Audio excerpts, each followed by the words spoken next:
inyong paglilingkod ay itaas natin sa Diyos. Hingin natin ang kanyang pagpapala upang kayo ay mapagtibay, mapalakas higit sa lahat sa inyong ugnayan sa isa't isa.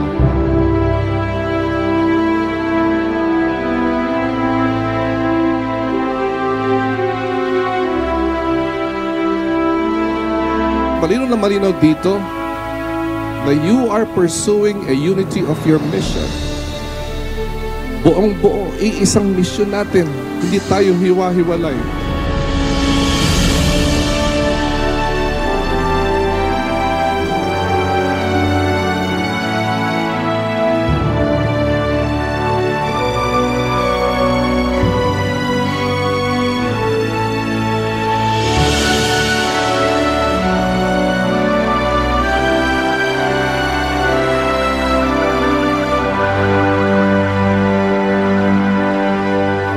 Lahat po tayo, mayroon tayong partisipasyon kung paano natin iwasan yung pagkakaroon ng sakuna sa sunog. Ang bilin ng ating kagalang-galang na gobernador, kung ano man daw po ang pwedeng maitulong ng lalawigan through the Peace and Order Council at kanya po itong tutugunan. Mabuhay po tayong lahat.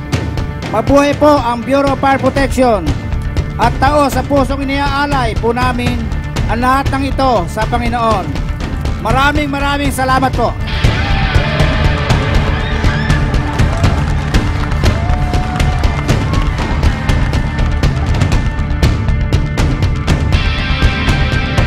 Napakita namin yung capability namin na magkaroon ng multiple response, ano?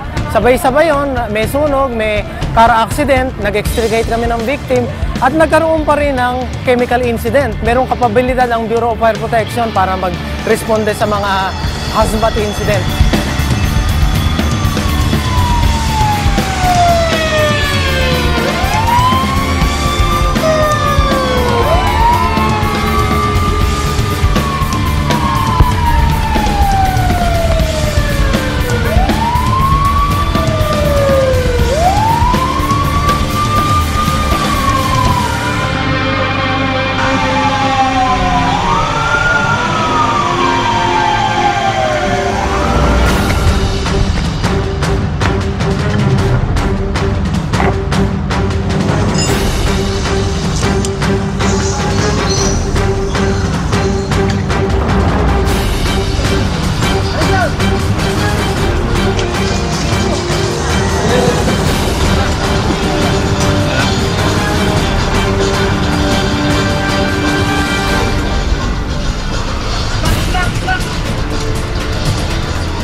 Ating ipagbunyi ang Bureau of Fire Protection sa pangunguna ni General Barayuga na naisakatuparan dito sa Nueva Ecija ang kick-off ceremony ng Fire Prevention Month.